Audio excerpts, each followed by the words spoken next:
ውድ የ12ኛ ክፍል ተማሪዎች ዛሬ ወደ ባዮሎጂ በጣም አስገራሚና መሰረታዊ ክፍል ይዤላችሁ መጥቻለሁ።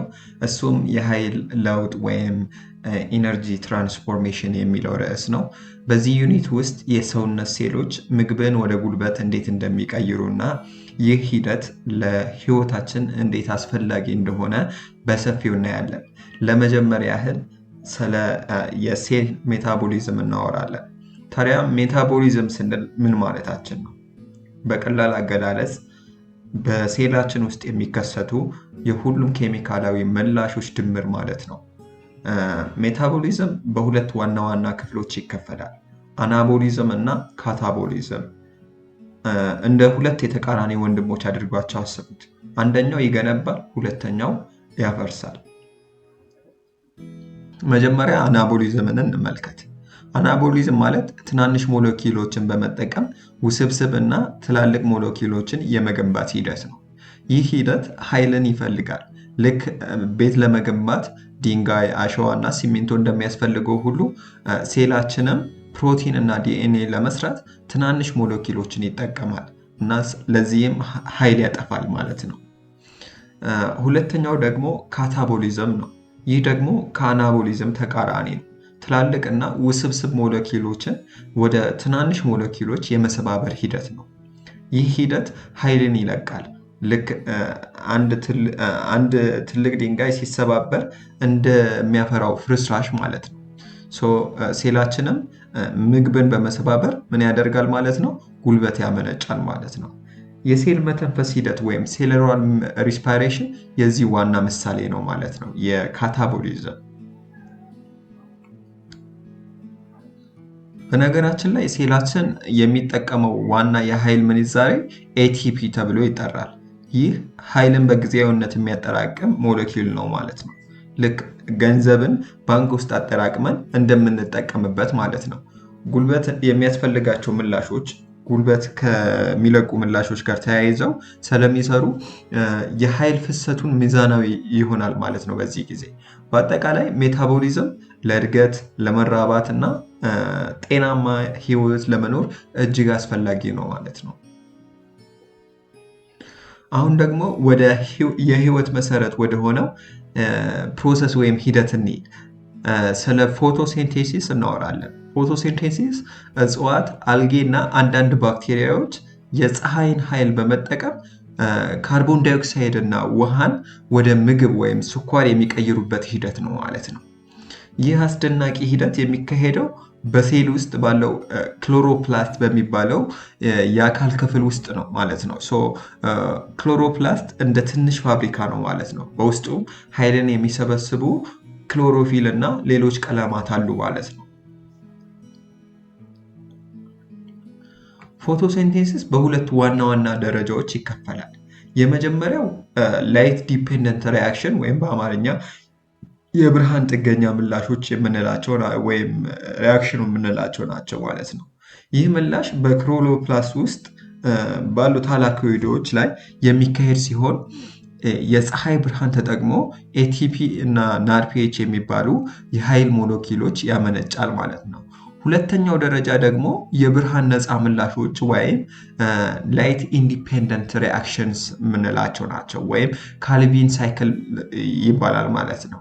ይህ ምላሽ የሚካሄደው በክሎሮፕላስቱ ውስጥ ባለው ፈሳሽ ክፍል ወይም ስትሮማ ውስጥ ነው ማለት ነው። በዚህ ምላሽ ከብርሃን የተገኘ ምላሾች ከብርሃን ጥገኛ ምላሾች የተገኙት ኤቲፒ እና ናርፒኤች ወይም ከላይት ዲፔንደንት ሪአክሽን የተገኙ ኤቲፒ እና ናርፒኤች በመጠቀም ካርቦን ዳይኦክሳይድን ወደ ስኳር ይለውጣሉ ማለት ነው። አንዳንድ እጽዋት ፎቶሲንቴሲስን በልዩ መንገድ ያከናውናሉ። ለምሳሌ ካርበን 3 እጽዋት ወይም C3 እጽዋት ለአብዛኞቹ ተክሎች ሲሆኑ C4 እጽዋት ደግሞ በተለይ ትኩስና ደረቅ የአየር ሁኔታ ባለበት ቦታ ለሚበቅሉ ተስማሚ ናቸው ማለት ነው። ሌላኛው ካምጽዋት ደግሞ በበረሃ ውስጥ የሚኖሩ ሲሆኑ የውሃ ብክነትን ለመከላከል በቀን የካርቦን ዳይኦክሳይድን ጋዝን አይወስዱም ማለት ነው። አሁን ደግሞ ሴላችን ኃይልን እንዴት እንደሚያመነጭ እንመልከት። እሱም ሴሉላር ሪስፓይሬሽን ወይም የሴል መተንፈስ ነው ቀጥታ ትርጉሙ የሚሆነው። ይህ ሂደት የፎቶሲንቴሲስ ተቃራኒ ነው። ምን ማለት ነው? እጽዋት የሚያዘጋጁትን ስኳር ሴሎች ወደ ኃይል ወይም ኤቲፒ የሚቀይሩበት ሂደት ነው ማለት ነው። ይህ የሚካሄደው በዋናነት በማይቶኮንድሪያ ውስጥ ነው ማለት ነው።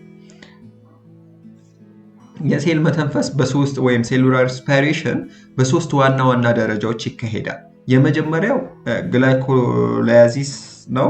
ይህ ሂደት የሚከናወነው በሴሉ የሳይቶፕላዝም ክፍል ውስጥ ነው ማለት ነው። ይህ ደረጃ ላይ ግሉኮዝ ወደ ፓይሩቬት ይከፋፈላል ማለት ነው። በዚህም ሂደት ጥቂት የኤቲፒ እና ናድኤች ኃይል ይገኛል ማለት ነው። ሁለተኛው ደረጃ ደግሞ ክሬብስ ሳይክል ነው። ፓይሩቬት ወደ ማይቶኮንድሪያ ከገባ በኋላ ወደ አሴቲሊል-ኮኤ ይለወጣል። ይህ አሴቲሊል-ኮኤ ወደ ክሬብስ ሳይክል ውስጥ በመግባት ኃይል የሚይዙ ሞለኪውሎችን ናድኤች እና ፋዲኤች2 እና አነስተኛ ኤቲፒ ያመነጫሉ በዚህ ጊዜ ማለት ነው። በየትኛው? በክሬብስ ሳይክል ጊዜ። ሶስተኛውና ዋናው የኃይል ምንጭ የሆነው ደረጃ ደግሞ ኤሌክትሮን ትራንስፖርት ቼን ወይም የኤሌክትሮን ማስተላለፊያ ሰንሰለት ነው። ይህ ሂደት የሚካሄደው ሚቶኮንድሪያ ውስጥ ነው።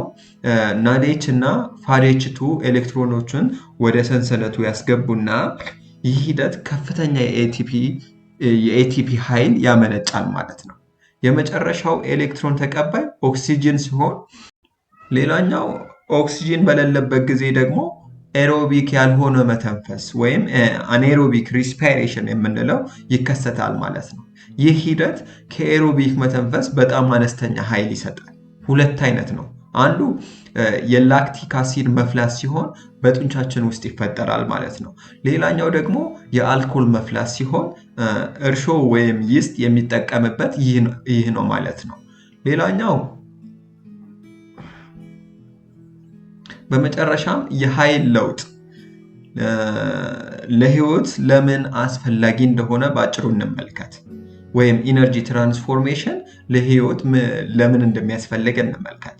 እነዚህ ሂደቶች ለእድገታችን፣ ለመራባት እና ለሁሉም የሰውነት ተግባሮቻችን አስፈላጊ ኃይል ይሰጡናል። ከዚህም በላይ ፎቶሲንቴሲስ እና የሴል መተንፈስ የካርቦን ዳይኦክሳይድ እና ኦክሲጅንን በምድር ላይ ሚዛናዊ እንዲሆኑ ያደርጋል ማለት ነው። አሁን በዚህ ክፍል ያየነውን ሁሉ በደንብ አጥኖ በቀጣይ ዩኒት እስክንገናኝ ድረስ መልካም የጥናት ጊዜ። ጥያቄ ካላችሁ በአስተያየት መስጫው ላይ መጻፍ ትችላላችሁ።